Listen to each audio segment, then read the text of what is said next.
Всех приветствую на канале Майер, подписчиков, гостей моих.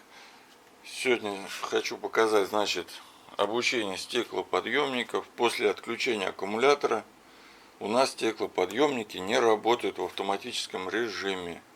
Чтобы активировать эту функцию, требуется простейшая манипуляция.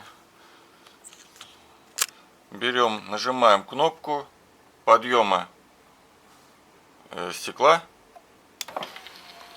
и ждем, пока стекло полностью закроется.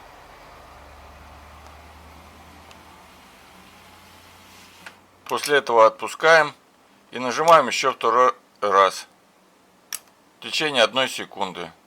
Все, после этого автоматически начинают работать стеклоподъемники. Такую же процедуру надо повторить на всех дверях.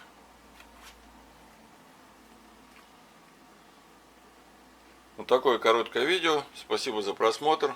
Всем пока.